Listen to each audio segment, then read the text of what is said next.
You're listening to ChooseFI Radio. The blueprint for financial independence lives here.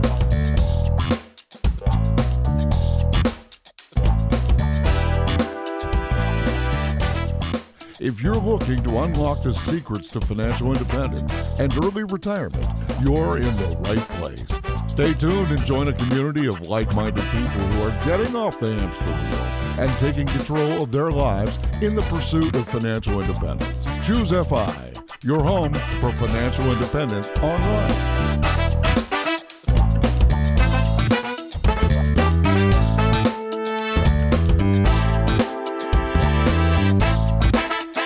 All right, everyone, super excited to get the opportunity to speak with Amana and Christina today. There's the reason that we wanted to do this episode. It's the reason that we reached out to them, in that so many of the people, actually, when we did a survey of our community, so many people are on the path to financial independence, and they're doing this in the context of having a family. Their family is on their ride with them. Their family is supporting this effort.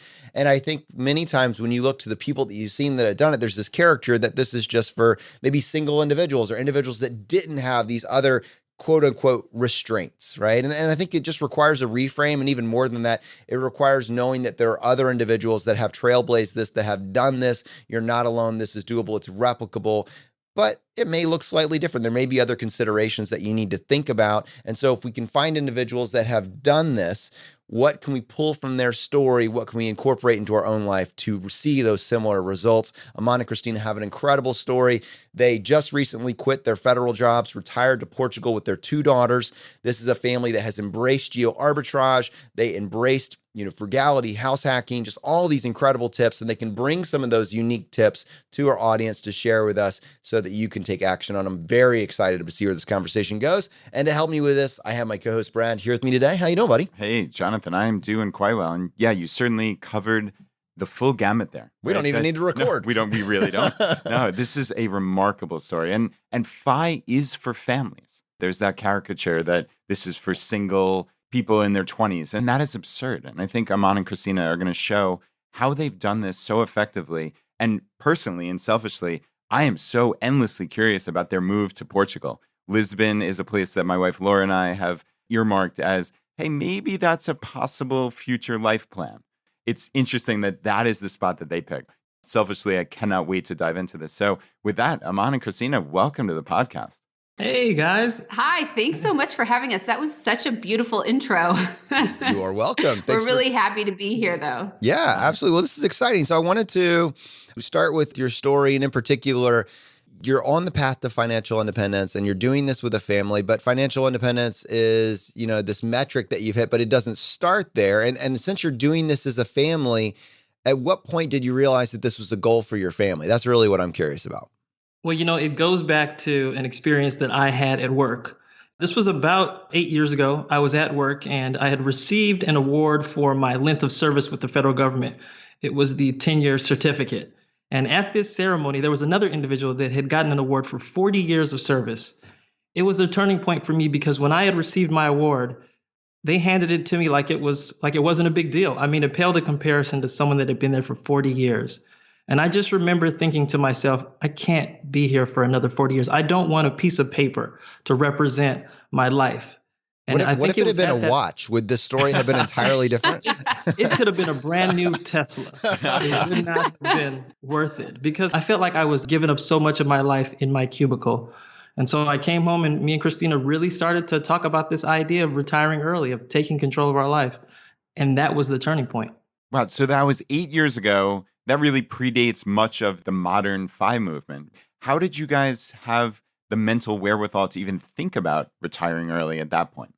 I think we've always been good about just saving and investing in general. And like you said, there was no real label to it when we started, right? It was just sort of like Aman came home one day and he was like, I want to retire before I'm 40. And it was like, whoa, we'd never heard of that really. We'd never seen other people do this. And like we said, we have 2 daughters. So even adding that onto it was sort of like, okay, well, what do we do? It was just about really putting plans in place and having this goal in mind and creating really these mini steps of what we need to do in order to achieve this goal of retiring before 40. Christina, was it always from the very first a team thing? Or like when Aman came home and hey, I want to retire before 40, what is your first thought? Yeah, my first thought was just like, okay, that's just crazy, right? It's like someone tells you, hey, we got 10 years and we're never going to work again. It's like, okay. But, one of the things that I really think help in our relationship in particular is that we are always working as a team. Whenever we have ideas and we share them with each other, the other person cannot say no. It's just like if he tells me something and say, okay, that's an interesting thought. Well, let's flesh this out some more. Let's see how we can do this, right? Because then that encourages him sharing his ideas with me and me sharing my ideas with him without this thought of it's going to be smacked down. We're not going to even try for something like that. But I will say, yeah, when he came and told me about that, it was like, oh, that's a big one. We really, really need to think about how we're going to make that one happen. You didn't even use the word interesting. You said, wow, that's a big idea. Yeah. Let me leave the room for a second. I'll come back. So I'm actually curious on a real interpersonal level, like what you guys just said, it reminds me of like a safe place, like a no judgment zone of, hey, I've got this wacky idea. In this case, it was probably the most extreme example you've heard. But where did you guys come up with that? I think so many couples have issues communicating and they're scared. They're worried that they bring up an idea or bring up something and the spouse or significant other, it's maybe fall on deaf ears or worse. There'll be some low-level animosity or some such. And how did you guys come to that point where you could speak so honestly and you had these really no judgment zones? Well, Christina and I have been together since I was 19 years old. And we met each other actually at a barbecue. It was a faculty barbecue and they were giving away free food. And we were both there taking full advantage of the food. So we have been each other's, I guess, frugal financial soulmates from the beginning. And I think we just got lucky because ever since we've known each other, we've always had this open relationship. I mean, when you're basically getting free food, that's no judge right there. So I think from that point on, we've always had this relationship where we bring each other crazy, wacky ideas and we just get to yes. We're problem solvers. If we have a problem, we don't use it as a limiting factor. We try to figure out how to solve it. And that's always been our position. That's what we teach our children. It's never about no, it's about, okay, how can we do this?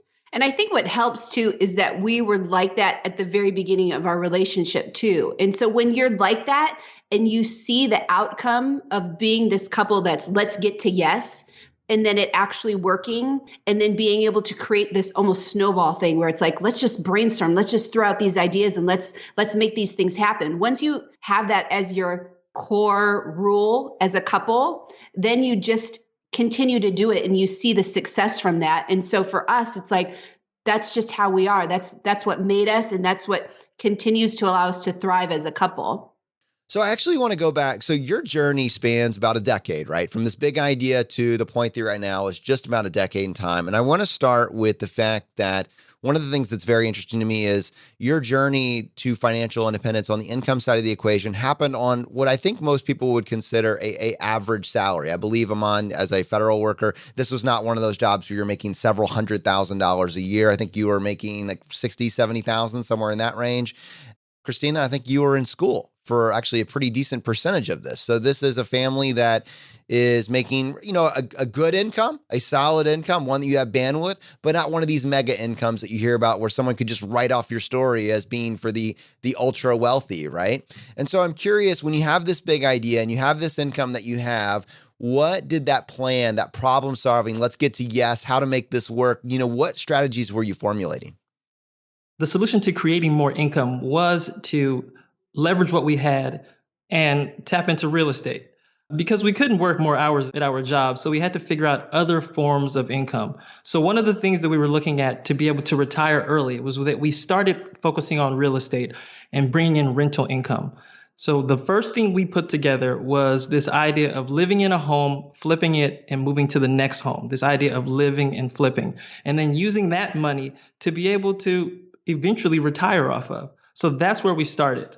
And I would also say, you had mentioned for 3 years, I was in law school. So we were just living off of that one salary. And so we had to even get creative about how we're living. So we did this video on how we lived rent and mortgage free for, over 10 years. And one of the ways that we did that is at UCLA, we were resident advisors. So we lived in family housing for UCLA graduate school students, and we got free housing because we were resident advisors. So we were always trying to think of what can we do to either save money or make money in some other way other than just I'm on salary, because we wanted to expedite this process to FIRE. And by being RAs, by living rent free in that area, and then just trying to think of other side hustles, that's what really helped us expedite that process and get to FIRE a lot quicker, because we actually thought it was going to take us 10 years and it ended up taking 8 years. Yeah, certainly if you can remove your housing expense, then that is going to drastically change the equation and how far your savings are going to go and what that savings rate is going to look like. I'm curious, since it looks like you found multiple ways to live rent-free, right? I mean, you actually did multiples of these tactics, from RAs to house hacking, live and flip, et cetera. How did this change as you moved from Amana and Christina to Amana and Christina with 2 daughters? Oh, yeah, that's so interesting, because we did multiple ways, like you said, about how to live rent and mortgage free. And one of them was right after we graduated, we got this lease option on a 3-bedroom apartment, and we rented out 2 of the bedrooms. And that was pre-kids. So now that we have kids, we didn't really feel like that was an option. We didn't want to rent out extra rooms in a house and have kids with us and living with strangers. So we had to think of different ways, like living as RAs or Airbnb a property and living in a smaller property. And then ultimately what we did is we moved abroad and we worked abroad, and our employer paid for all of our housing and all of our utilities. We got it completely covered. Yeah, now this is fascinating. And because your work as a federal employee, and in particular tying that to the geo-arbitrage, is a massive piece both of your path to FI, but also now where you've ended up, I'd like to explore that a little bit further. So, Christina, I know that you just said that you were in law school. Aman, you were working for the federal government. Tell us a little bit more about your career choice and how that played into this path to financial independence. Yeah, I didn't specifically pick my career choice in terms of FIRE. For me, I was thinking of what could I do that I found interesting. And we had been living in Spain prior to me starting law school, and I wasn't working at that time also. And I was just thinking of, at some point, we had this thought that we wanted to go back to the States. And I thought, what is that going to look like if we go back to the States? And that's where I started thinking, I really want to go to law school. I'd been thinking about it for a long time. And the girls were 5 and 3 at the time that I started law school. And I thought, this is a good age for me to go back to school. And so we went back to school because of my interest in it, but it really opened a lot of doors. So ultimately, we moved back abroad after I graduated. We lived in the Bay Area for about 2 years, a little less than 2 years. And then Aman had been working for the federal government since he graduated from college. And this opportunity opened up for us to move to Japan. Aman got a job offer. And at the same time, there was an attorney position open at the same place in Japan. And because I had just graduated from law school, I'd been practicing for a while, we had this opportunity that opened up. And in terms of our FIRE journey, it was perfect for us because, again, we both got to move overseas this time, paid for all of our housing, and then now we're on 2 incomes that is going to allow us to invest more money and get to FIRE a lot quicker. So I'm curious actually about the decision to go to law school. Obviously, you said this was always something you had thought about, but there is a huge cost to law school, right? Not only in terms of dollars for the actual tuition and such, but opportunity costs as well. You guys were already on this path to FI at that point. What does that discussion look like in terms of, okay, does this make sense? Sure, it might have been a dream, but does this make sense for our family now? I'd love to hear both that thought process and also like the actual nuts and bolts of, wow, law school usually costs $60,000 a year. How do you work that? Yeah, we did go over the numbers. And for me, we were very, very fortunate in order to have most of almost all of my law school paid for through scholarships and then just through the UCLA in general. So it didn't really have that same impact of someone who is taking out the $60,000 loans or $60,000 plus loans in order to go to law school. But it does play a role, right? I'm hustling to get these scholarships in. I'm writing all my scholarship essays. I'm getting people to write letters for me. But that is definitely a big thing that you have to take into account. If you're going back to school and you're on this FIRE journey, it's the same thing, hustling, trying to figure out what scholarships can I apply for that are going to help pay for this law school, so I'm not taking out all these loans, and so that I'm still able to pursue FIRE in the time frame that we want to pursue it. I'll add to that, because the idea of going back to school, we went back to school with the purpose of Christina graduating and making more money that could support our FIRE journey. So yes, she was taken out of the job market, but when she came back into the market, she was making much more money. And this was money that we could put towards our financial independence goals. That was just an analysis that we ran. And in the end, it made sense for her to go back to school because of the increase in our overall income. Can we talk about that for a few minutes? Multiple aspects. So one, Christina, before, when you were in your original job, your original role, what were you making before you made the decision to go back to law school? Before I went to law school, I was making zero. We lived in Spain and I didn't have a job. And so that sort of prompted me to think, okay, we go back to the States. What should we do? Before that, we were in Japan and I was working as a contractor and I was making about $35,000 full time. And that was as a contractor. So I didn't get any of the benefits of, that free housing or utility or anything like that. The 401k match, you didn't get a lot of those other benefits. Yeah, but I also... Oh, go ahead. No. The reason I wanted to say that is what you did is remarkable. So there's an observation that many people make in that, like, it's very difficult to make the choice to go back to school after you've had that space, right? And then the fact that you were able to do that, and then two, you were able to hustle your way and get these scholarships. I really think there's something useful there because those scholarships a lot of times are predicated on maybe activities that you've done in high school. I mean, this very kind of linear progress. So to have that space that you're then documenting to get those, I'm just curious.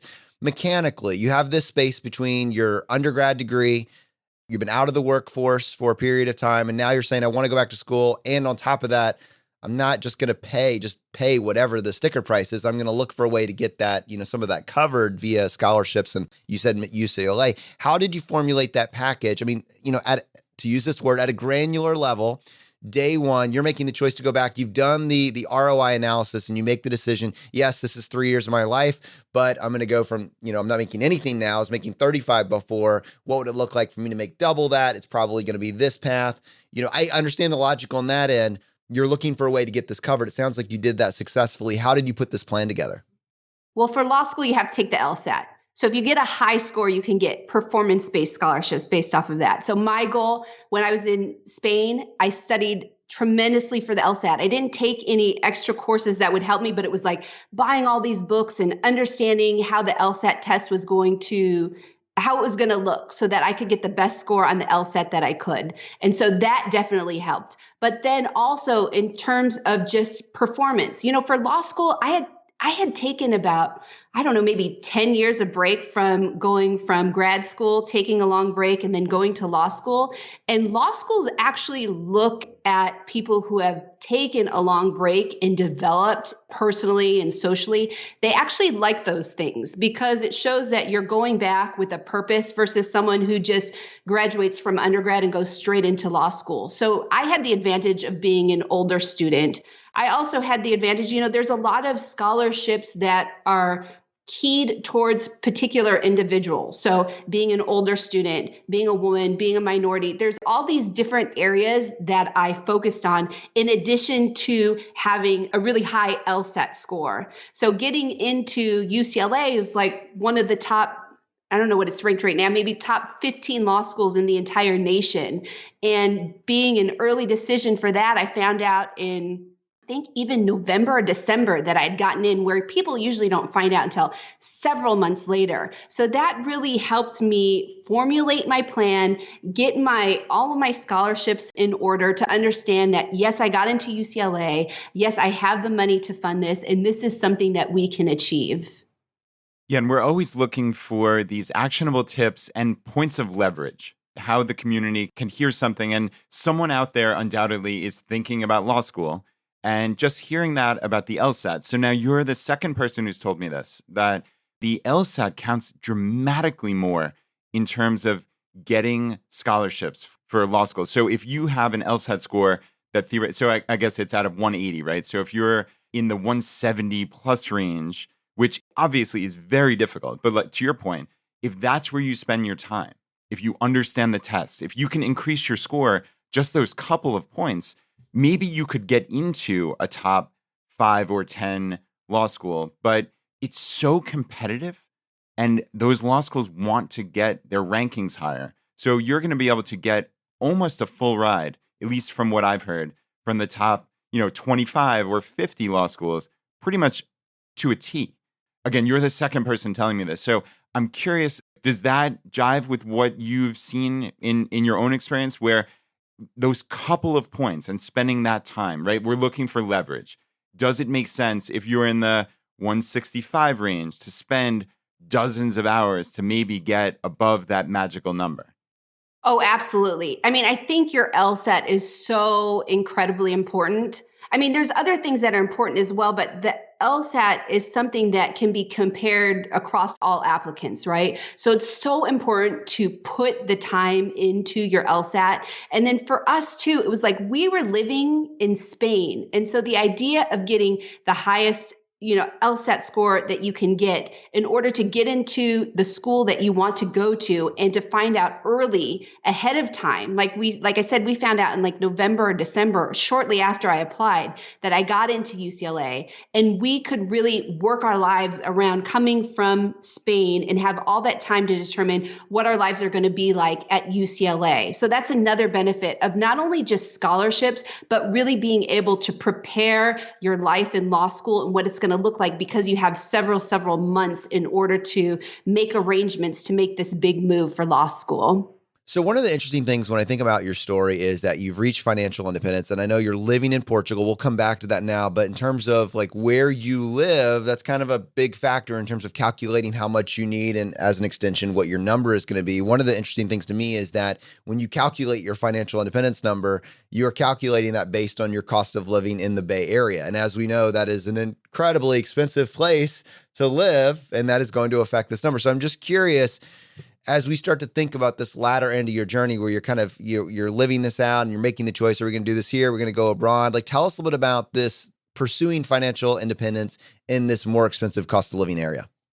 Well, I'm glad you asked that question, because we get that a lot, because the Bay Area is so expensive. You can really shy away from this idea of achieving financial independence when your expenses are so high. But for us, we had to be very, very creative.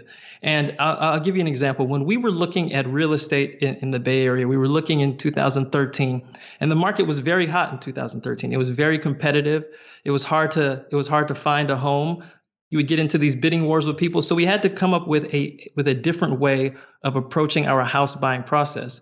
So we talk about this in some of our YouTube videos, but we devised a plan that allowed us to go after homes that no one else was looking at. So we would look over the holidays. We closed on 3 of our properties in the Bay Area, like either on Christmas or New Year's Eve, when no one else was looking for properties.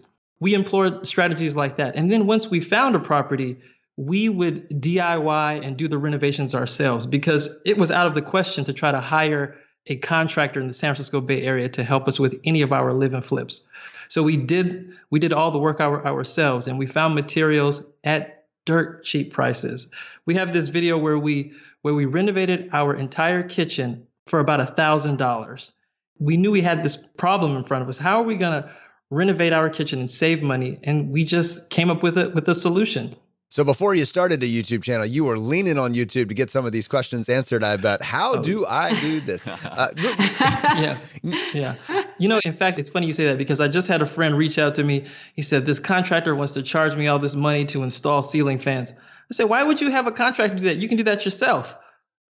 Go to YouTube and watch a video. Absolutely. I'm that guy, sadly. I don't want to get electrocuted. So why would I ever think about putting a ceiling fan in? But you're absolutely right. You can learn anything. Did you guys have that skill set as far as even contemplating a live and flip? That scares the heck out of me. Like, did you have any background in fixing up homes? Or was this just, hey, this is an adventure? No, we had absolutely no background in it. We just follow this, live and learn type of attitude. So we had this idea and we said, okay, if we do this, how's it going to work?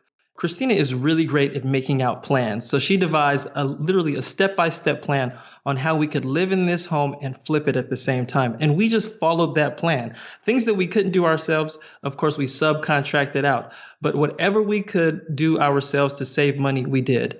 And I think, Aman has this confidence too, because he says, you can learn anything on YouTube. Look up how to remove a tabletop. Look at how to install a sink. These things he has this brain for, and he has the confidence that, we can do this. It's not that hard. So it's almost like me making the plan and him saying, oh, this is exactly how we do it. We do this, we go to the store and we buy this. It's sort of like a combination of two things that we're both each good at and then combining it into one thing to really make it work.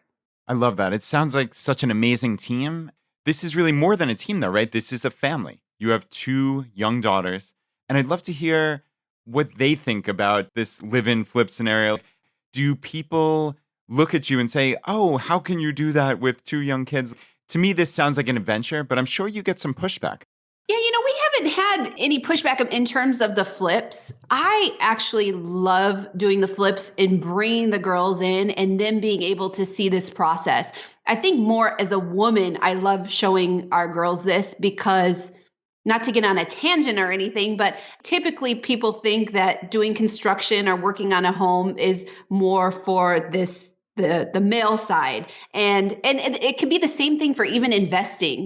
There's this concept that men are better at investing than women for whatever reason. There's this stereotype. So the fact that we have 2 young girls and we're able to bring them on this journey with us, we get to show them how we're flipping the house. They get to see the before, the during, the after. They get to see how we're doing this in terms of real estate, but also how we're doing it in terms of our real estate portfolio, talking to them about how we're generating money, how our portfolio is generating money, investing money for them and them seeing their portfolio grow. I just love that we get to show 2 girls this at such an early stage. And we haven't had any pushback in terms of them learning these things. I think it's just been a great experience. Yeah, I actually wanted to ask you guys a little bit more about when you're actually doing these DIY projects yourself. I had 2 questions, actually. One, Aman, was there ever a question that you were furious that you couldn't find an answer to and you had to finally give up and bring a contractor? And what was that? Oh my goodness. In the Bay Area, there is a tool lending library. It's kind of like a club. Anyway, you can go to the library and there are a bunch of DIY enthusiasts at this tool lending library, and you can ask them questions. I think I struggled with installing a sink one time, and I went to this place and I just hung out, right? Just hanging out, talking to people, and I'm presenting this problem to everyone. And I found a solution just by being around these other DIY enthusiasts. So yes, I would get challenged, but there are so many resources out there that if you can't find it on YouTube, I would go hang out at Home Depot. I would go hang out at the DIY shops. I was always able to find an answer. So I guess that comes with being frugal, right? We see wait, if we pay someone to put this sink in, what is that going to cost us? It's let's just figure out how to do this. But there's other things, if there's something that requires a wall being taken down, we're not hey, we can do this ourselves. We'll pay a contractor to do those things. But if they're just pretty much any other thing that you can think of in a house is we can figure out how to do this because we have received cost estimates before on how much it would cost to do everything throughout the house that we wanted to or the properties that we wanted to. And just seeing that cost estimate for us is we are not giving up. We're going to figure out how to do this. Right there. Have you seen that itemized breakdown? That is crazy. Right. Yeah, we had a cost to dispose of the debris from our kitchen that was $1,000 just to take it to the dump. Boy, I rented a U-Haul and loaded everything up and did it myself. It was only like $100. So yes, my frugalness is a great inspiration for a lot of what we did. Well, you may have given us a little bit of insight, but I wanted to come back to that. 2 things. The one was actually the cost of acquisition. So you said we were able to renovate our kitchen for dirt cheap, but I feel like every single time that I personally take on a project, there's a new tool that I'm going to need for this job, right? A tool that you're going to use once. And I'm curious, you mentioned the tool lending library. I've never heard of that before. It's a concept that seems familiar to me. I'm just curious, as a frugal person, you want to go redo the bathroom floor, but you're going to need a tile saw. You want to redo the kitchen, but you're going to need some sort of air painter or whatever. You come up with the tool of your choice depending on the project. How does a person that's looking to do the work, you're willing to insource the work, but you don't want to invest thousands of dollars into the contractor equipment you would need for this that you're going to use for this maybe 1 or 2 projects, and then you're just going to be responsible for storing it. How did you engage with that? Well, fortunately, in the Bay Area, they have the tool lending library where you can go and you can borrow a tool for basically any particular job. I was able to discover that early on. We started out going down that path of actually buying all of the tools. And even when you run that analysis, buying the tools it's still cheaper than hiring a contractor. So that's something that we would have had to take into account. But we were very fortunate that our community had a tool lending library. And this is a network that if you don't have in your own community, you can create something like this. I mean, I wouldn't be too shy to go to my neighbor and ask him for a hammer. And if he happens to have a tile cutter, I'll ask him for that too. But if you create a community of people that are also interested in doing this, you can start it yourself.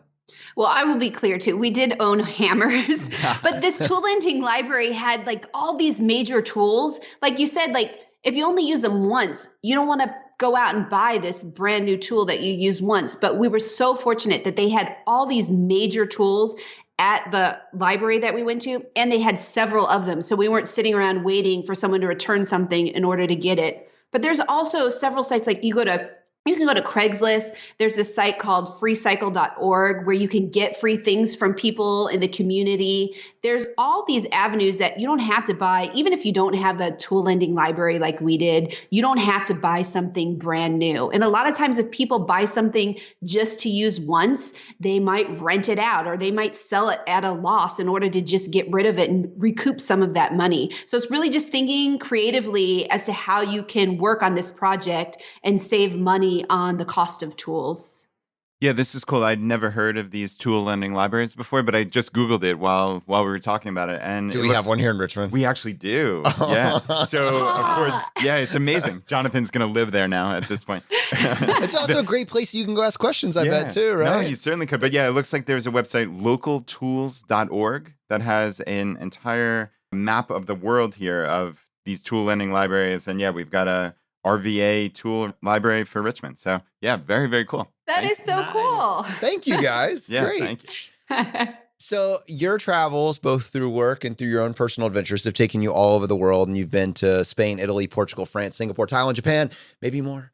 And I'm curious, that is not inexpensive, right? The sticker price to take these plane trips for a family of 4 would break the bank for most people and certainly slow down their path to financial independence. I know that here at ChooseFI, we're huge fans of travel rewards, but I'm curious for you guys, what tactics and strategies did you employ to be able to take these amazing adventures as a family, solve that problem without breaking the bank? Oh, by far, it is travel rewards. I don't know how we stumbled across this concept, but it has been a game changer, especially when you're on this path towards financial independence and you're trying to be frugal. A vacation can break the bank sometime. So for us to be able to discover travel rewards and be able to leverage that on our journey, it really made our path a very fun adventure because we have traveled to so many places by taking advantage of those bonus points, meeting the minimum spends and then using the bonus that comes along with that to plan our next trip. And we had to be very strategic. So all those places that you mentioned, we had to plan those out, months, sometimes a year in advance, and put together our rewards lineup to be able to support those trips. But I will say also, travel rewards is such an incredible find for us, especially as a family of 4. So if you think just one person, how much it can save, think about a family of 4 going on an international trip anywhere. The cost associated with a flight and hotel alone could pretty much break the bank. But the idea that we can do travel rewards and have our entire family of 4 get free flights and free hotel it's just an incredible game changer because we always loved to travel, but we didn't like the expense associated with it. So we'd either limit our travel or we'd try and pick places that would fit within the budget. But with travel rewards, it just opened up this whole new window for us in terms of traveling. Yeah, that's awesome. This has been a game changer for my entire life, certainly. And we actually have a free travel rewards course here at ChooseFI at choosefi.com/travel. And one thing that I want to ask about as far as families go, travel rewards for families, especially a family of four. I know a lot of people have difficulty finding 4 award flights. Did you have any strategies? For me, I usually advise people be flexible. Be flexible in terms of any little bit you can build into this.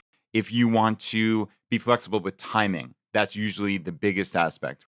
Hey, we want to go to Japan next fall.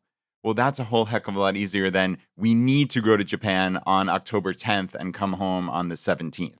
That's some aspect of it. In terms of destinations, we want to go to Europe, not we need to go to Brussels and then Rome and then, Paris. I'm curious, how did you guys approach travel rewards mentally for a family of 4, knowing that it is sometimes difficult to get 4 award flights using points? Yeah, I mean, I think definitely flexibility is key. And I'll give you an example too, because the last winter, we went to Spain, we went to Italy and France, all in sort of a round trip type of vacation. And we used points for that. But in terms of flexibility, it was like, okay, which place should we fly into first? Where can we get the best deal in terms of our rewards? Should we go to Italy first or France or Spain, or how does that look? And it's definitely about flexibility. And, I'd even say, like, if you have a trip plan, say you want to take 2 trips during the year, that's flexibility also, because maybe going to Europe at the beginning of the year and Asia in the middle of the year doesn't make sense, and you can swap it around because you're more flexible in terms of where you can go. Then you can use your rewards points that way. I want to talk about actually hitting your number and pulling out of your cubicle, right, Aman? So you've been in this cubicle environment and you're walking away. I'm just curious about that interaction with your employer. As you're walking, if there was anything there, what was it like to take that retreat? And I feel like I see so many people in in particular in like more of the mainstream media now talking about the downside of retiring. What does that feel like for you? Is this turned out to be this horrible decision for your life and it's full of regret? So just like help frame us, you're walking away, what those conversations were now that maybe do you have this lack of identity? Just help us place our audience with that inflection point in your life. When we were planning our announcement, our early retirement announcement, and we were going to tell our employers, we actually had built this up in our mind, as like this very exciting, and we were going to walk in the offices and tell people we're out of here and all this stuff like that. But you know what? We really liked the people that we worked with.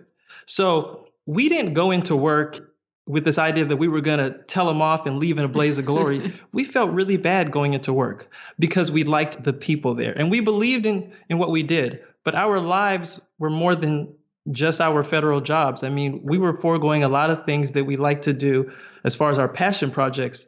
So when we went into work and we told people, they were completely shocked. And then the next question they had was like, well, what are you going to do with the next 30 years of your life?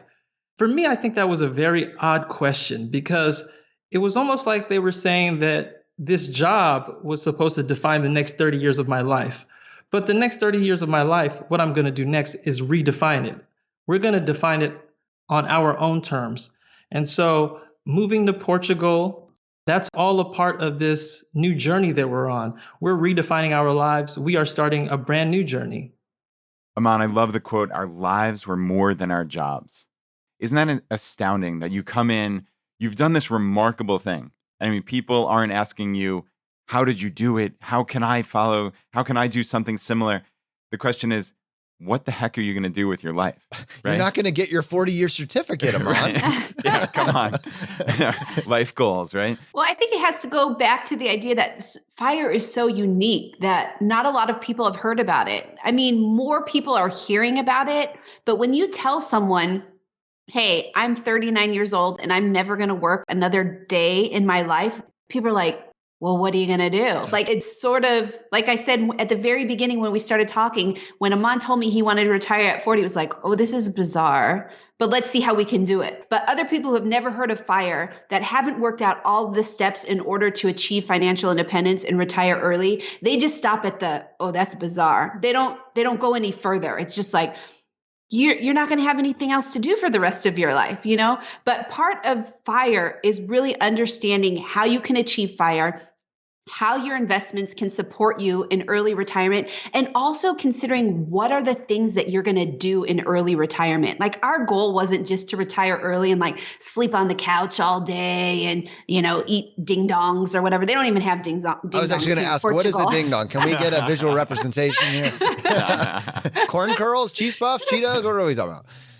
There you go. Right. But I mean, it's like having this idea too of, we knew what we wanted our life to be like in early retirement. We wanted to spend more time with our girls. Every day we get to get up early. We don't sleep in late. We get up by 7 a.m. We make breakfast for the girls. We walk them to school. Every day we get to work out now, which was not part of our daily routine. At least it definitely wasn't for me when we were working, because it was like, I'm so tired at the end of the day when I'm working. And then we want to spend time with the kids at the end of the day when we're working. So it's all these different things that we get to do now that we're retired that wanted us to make this move to retire early. And so people are asking us, what would we do? It's like, we'll do everything. We'll do whatever we want.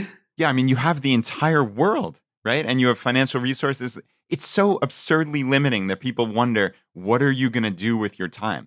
I get to explore. I get to learn. I get to be a better person. Like you said, we're defining life on our own terms.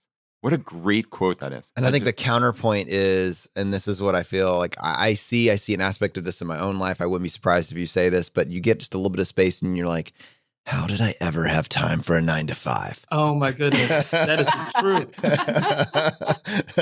Okay. Yeah, it's like, we'll never go back to that.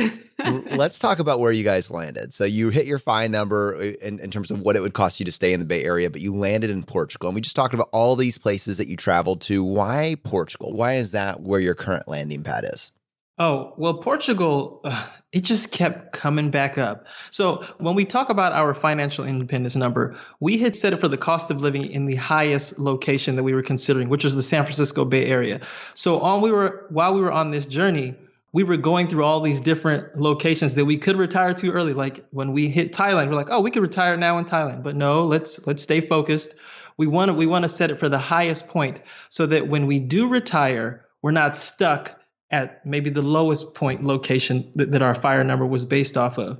But as we were doing research and as we were traveling the world, Portugal just kept coming back up. I mean, when we looked at healthcare, when we looked at crime, when we looked at just overall quality of life, Portugal is by far the best location. Yeah, that's awesome. You guys have a video, top 10 reasons why we retired in Portugal. And I absolutely love that. And Aman, I love the Star Wars shirt, by the way. Oh, yes. But yeah, I mean, living somewhere abroad with a family, a lot of people get nervous. Oh, is this going to be the right move for my kids? Are they going to fit in? How are they going to learn the language? I'd love to hear how your girls have adapted to living in an entirely new and foreign country. Yeah, I mean, our girls adapt so well. And we'd lived abroad in Japan, and we've also lived abroad in Spain. So this isn't their first time abroad, but even for families that are considering moving abroad for the first time, children adapt so well. Like, our girls are going to a private Portuguese school. So it's a smaller size school and it's taught in Portuguese, but all of their teachers also speak English. So their teachers are speaking to them, helping them learn Portuguese and speaking to them in English and Portuguese. So they're adapting really well in terms of the language, and they're learning the language a lot quicker than us. But our girls are also heavily involved in sports. So our oldest daughter plays basketball, and our youngest daughter is a swimmer, and we've already got them on very competitive teams. So they're already making friends at school, of course, and then through their sports as well. It's like they haven't even skipped a beat. They are doing so well. And our oldest daughter just came back last week from a field trip that she got to go to Spain. I mean, it's just all these opportunities to meet new people, to learn about a different culture. And the girls are only 11 and 13 years old. So we love that they're getting this experience. How are you two prioritizing learning the language? So your kids are in school, they are total immersion, but you don't have to go to a job. You aren't relying on particular vendors. You can outsource or automate the vast majority of the things that would force you to be immersed, especially when that is probably uncomfortable because you don't know the language. How do you prioritize that immersion experience? Well, it's been a really high priority for us. I will say, unfortunately, I am the slowest learner in the family. I mean, my girls are dreaming in Portuguese, and I can barely get out a couple of words. I go to a class for 2 hours a day, 3 times a week. We also have a private tutor. And, we don't live in a tourist part of Portugal. We try to be immersed in the culture. And so we do have a lot of interactions in Portuguese. So it forces us to learn the language. I mean, Portugal is a very amazing country because the people here are so patient with you.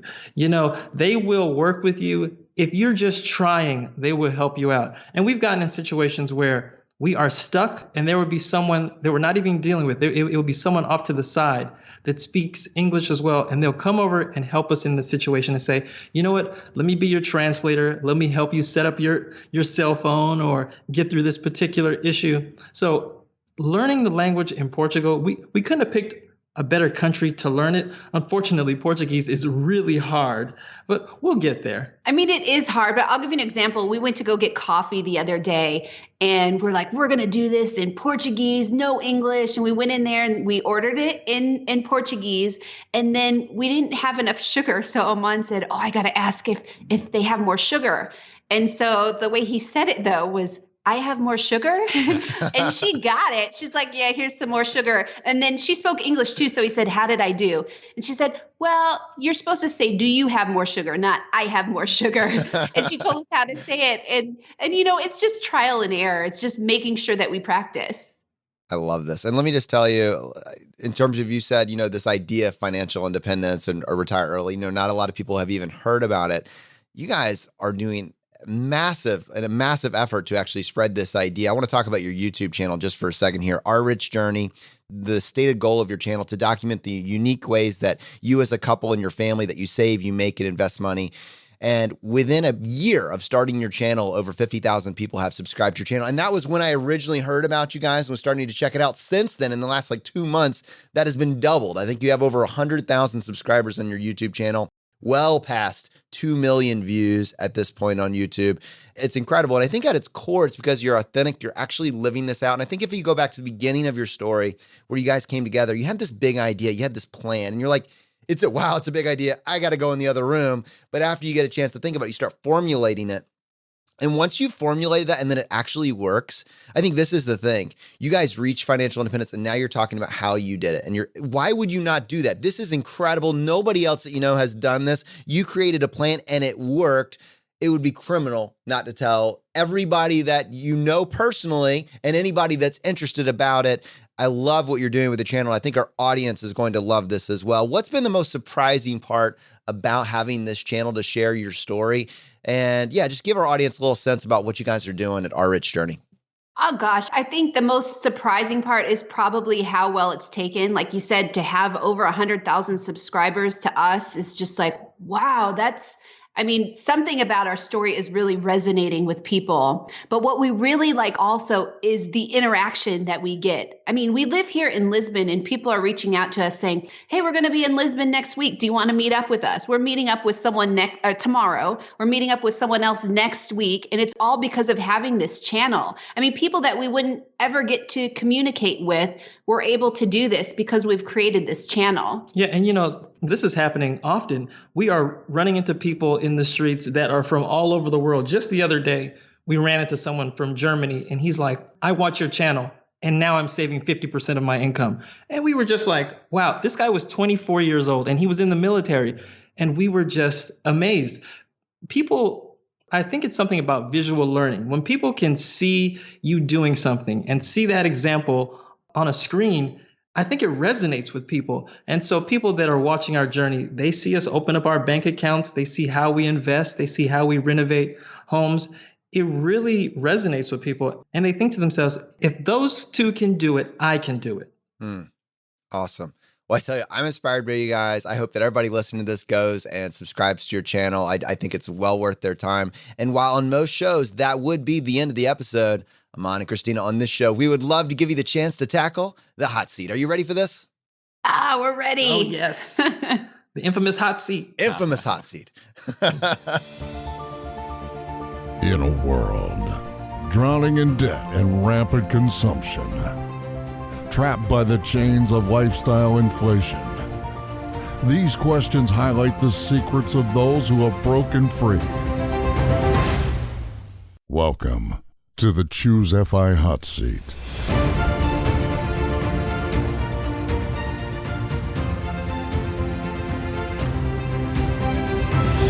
All right. Question number 1. What is your favorite blog, podcast, or book of all time?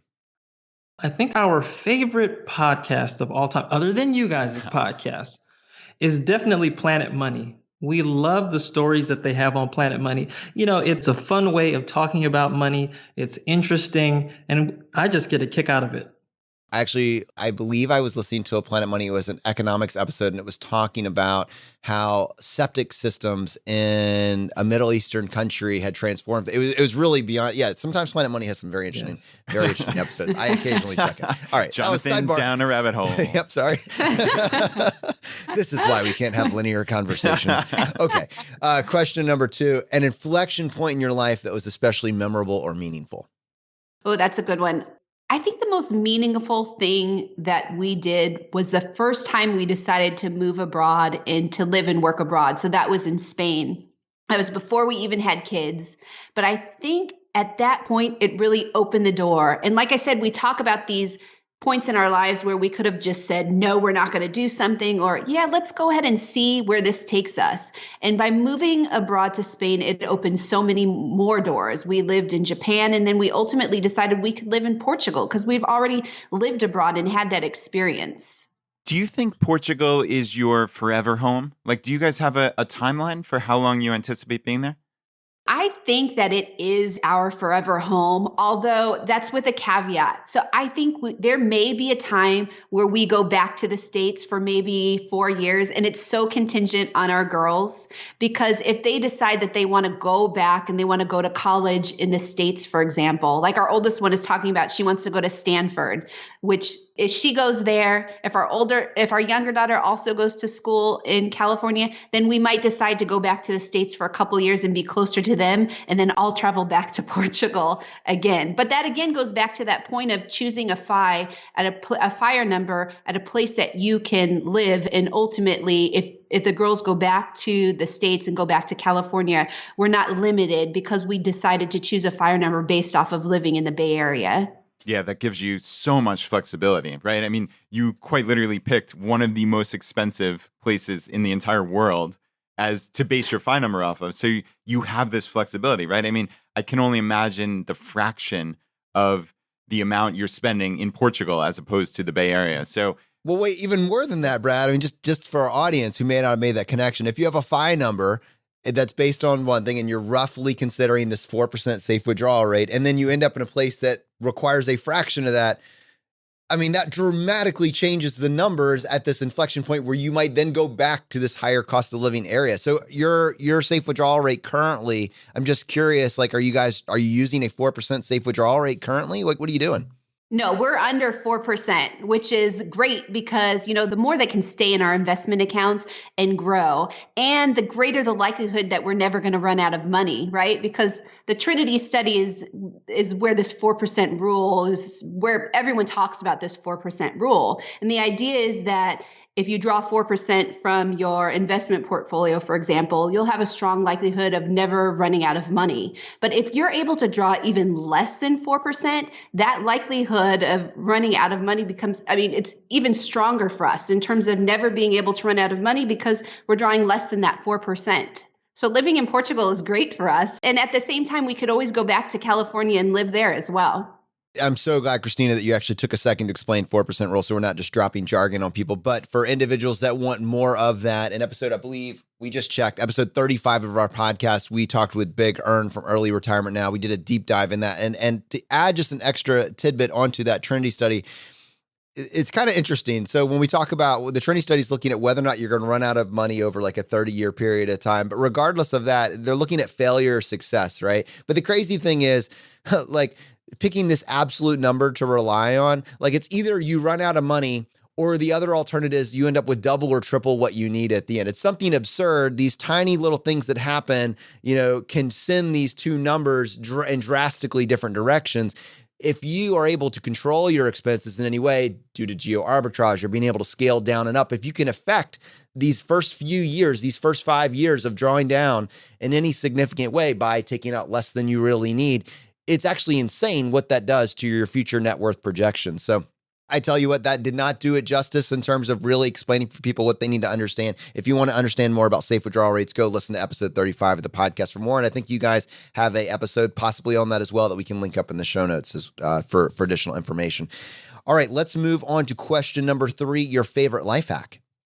I think our favorite life hack, I would say, was living rent and mortgage free. Because if you think about it, if you look at your expenses can take up for living, your housing expenses can take up maybe 30% of your overall budget. And if you find a way to live rent and mortgage free, you can actually just take that 30% that you normally be spending on housing and start investing it. And for us, it was a huge game changer to be able to not only do this, but to do this for more than 10 years and to do this in multiple different ways. Just finding ways to live rent and mortgage free and then taking all of our extra money and investing that.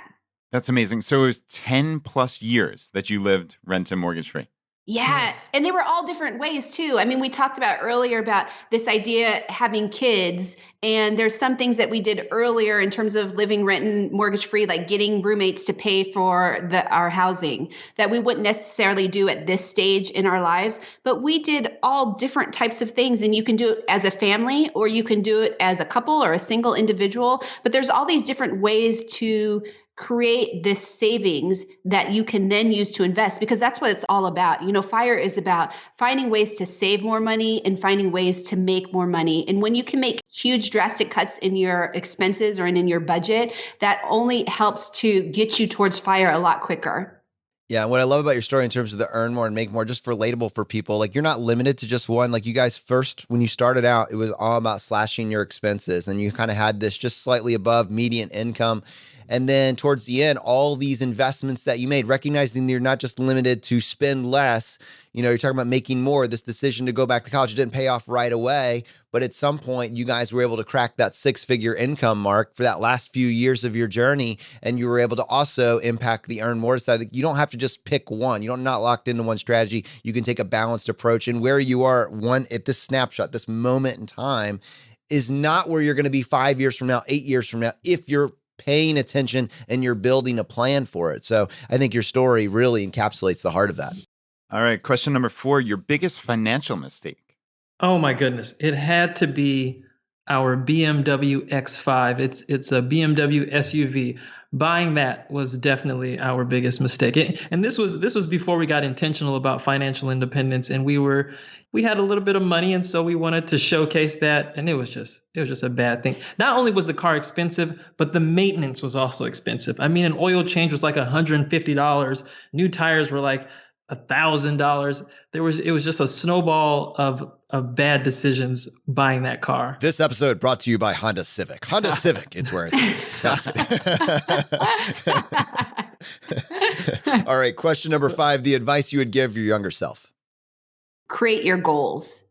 Create what you want in the future and have that in mind. So when we were younger, we were saving, we did some investments, we did our retirement accounts, we got into real estate, but it wasn't really with a purpose. So we retired. I'm almost 39. I'm 41 when we retired. And I think at our younger selves, if we would have had this intentional goal of retiring at whatever age, maybe when we were younger, saying we want to retire by 30 or by 35 or whatever year it was or whatever age it was, if we had this goal in mind, I think that we would have taken more intentional steps in order to get there, and we could have gotten there even sooner. All right, guys, we do have a bonus question. what is the purchase you've made over, let's say, the last 12 months or so that has added the most value to your life? And I say this with the caveat that I've watched your amazing video on your minimalist home in Portugal. So I don't know if there is an answer here, but I'd love to hear it. Well, you talk about travel rewards, right? So I think our best purchase was, and this might sound a little funny, but it is getting our tickets to fly here to move and retire in Portugal. I mean, we love this place. It has been by far the best decision we've made. And we're so happy that we are here in early retirement and we're living in Lisbon. So I'd have to definitely say the best purchase are those tickets to fly us here to Lisbon. You know, and I have a feeling after listening to this episode, our audience is living that with you. Maybe this is the episode that sparks them just to be a little bit more creative. Like maybe at this point, you've never even considered moving out of your zip code. You know, maybe anchoring yourself to this idea that you can live anywhere in the world. And if you want it to be your zip code, great. But why? Just think through that. I mean, maybe there are other places that could provide incredible benefits to you and your family and would be wonderful places to live. I know our audience is going to be desperate to find out more about your story and connect with you guys. What is the best way? Someone's listening to this. They just want to go through and find out the steps you took to get where you are now. What's the best way for people to find out more? Yeah, so we share all of that, ways that we make money, invest money, and save money, all on our YouTube channel called Our Rich Journey. And then we also have an active Instagram account also, and you can find us on Instagram at Rich Journey. Amana, Christina, thanks so much for joining us on the show today. This has been thank you. So much fun. Thank you so much for having us. It was great. All right, guys, if you're listening to this episode, if you've been getting value from the show, obviously subscribe if you haven't already. But tying it back to this episode, Amana and Christina actually said in this what a big part of their journey travel rewards was, how it allowed them to travel the world for nearly free. If you're curious about that, you could definitely listen to episode 9 of our podcast where we kind of unrolled at the time what we were doing. Or honestly, at this point, a great way to learn exactly how to implement a travel reward strategy that will allow you to follow and go to some of these countries that they mentioned. Just go to ChooseFI.com/travel. All of the information is right there. It's a free course that actually walks you through step by step exactly what to do to be able to travel for yourself, your family, your friends. Like honestly, this is probably the easiest way to get started on your travel rewards journey. All right, my friends, the fire is spreading. We'll see you next time as we continue to go down the road less traveled. You've been listening to ChooseFI Radio Podcast, where we help middle-class America build wealth, one life hack at a time.